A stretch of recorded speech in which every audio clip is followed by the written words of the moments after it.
Assalamualaikum warahmatullahi wabarakatuh. Perkenalkan, nama saya Nini Nawasari. Pada kesempatan kali ini saya akan mempresentasikan seminar proposal dengan judul Gambaran Tingkat Pengetahuan tentang Pencegahan COVID-19 pada Santriwati di Pondok Pesantren Minhajul Tulab Krikilan Banyuwangi. Pada bab 1 latar belakang, yang pertama masalah. Pandemi COVID-19 ini atau disebut dengan coronavirus disease 19 menjadi peristiwa yang sangat mengancam bagi kesehatan masyarakat secara umum dan telah menarik perhatian dunia. WHO bahkan telah menetapkan pandemi COVID-19 sebagai keadaan darurat kesehatan masyarakat yang menjadi perhatian dunia internasional.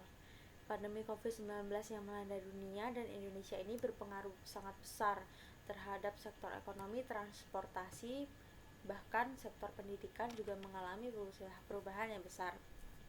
Selanjutnya pada skala. Berdasarkan data gugus tugas COVID-19 per tanggal 21 Maret, pasien total COVID-19 di dunia sebesar 123.408.794 jiwa. Sedangkan dengan pasien meninggal sebesar 2.721.189 jiwa. Dan pasien total COVID positif di Indonesia ini sebesar 5.656 jiwa dan pasien meninggal 108 jiwa.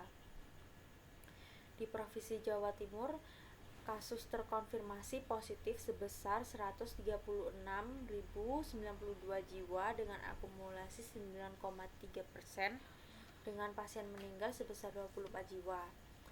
Pada tanggal 22 Maret 2021 di Kabupaten Banyuwangi, pasien terkonfirmasi positif COVID-19 dengan akumulasi sebanyak 5.619 jiwa dan dengan pasien meninggal sebanyak 542 jiwa.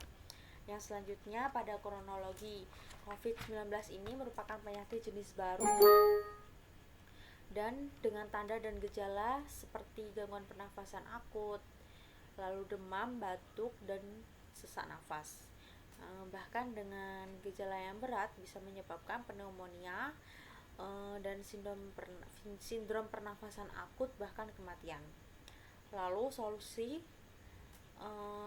bisa dengan bertindakan preventif seperti PHBS dengan mencuci tangan, memakai masker, menjaga jarak, dan sekarang seperti instruksi dari pemerintah yaitu 5M. Lalu yang kedua, pada bab 2 tinjauan pustaka, yaitu konsep pengetahuan. Definisi dari konsep pengetahuan itu sendiri merupakan hasil tahu, dan ini terjadi setelah seseorang melakukan penginderaan terhadap objek tertentu. Lalu yang selanjutnya tingkat pengetahuan. Tingkat pengetahuan itu dibagi menjadi 6 tingkatan. Tingkat pertama yaitu tahu, yang kedua memahami, yang ketiga aplikasi, yang keempat analisis, yang kelima sintesis, lalu yang terakhir evaluasi. Selanjutnya faktor yang mempengaruhi pengetahuan dibagi menjadi 4 poin. Yang pertama pendidikan, yang kedua informasi, yang ketiga budaya, dan yang keempat pengalaman. Lalu kategori dari pengetahuan ini dibagi menjadi 3, yaitu baik, cukup, dan kurang. Lalu konsep dari COVID-19. Yang pertama, definisi dari COVID-19 itu sendiri merupakan virus baru yang menginfeksi sistem pernafasan orang yang terjangkit. Virus ini umumnya dikenal dengan COVID-19. Lalu manifestasi klinis dari COVID-19. Yang pertama dengan tanpa gejala, lalu yang kedua dengan gejala ringan seperti demam, batuk, dan sesak, tanpa adanya gejala pemberat lainnya. Lalu dengan gejala berat muncul seperti infeksi pernafasan sampai takip pneu. Lalu diagnosis dari COVID-19, yang pertama pasien dalam pengawasan atau suspek. Lalu yang kedua pasien dengan infeksi pernafasan akut dengan tingkat keparahan ringan sampai berat sampai 14 hari dengan timbulnya gejala. kontak erat dengan pasien terkonfirmasi positif. Lalu yang kedua, orang dalam pemantauan, dan yang terakhir kasus terkonfirmasi. Pencegahan dari COVID-19 ini dengan menerapkan 5M.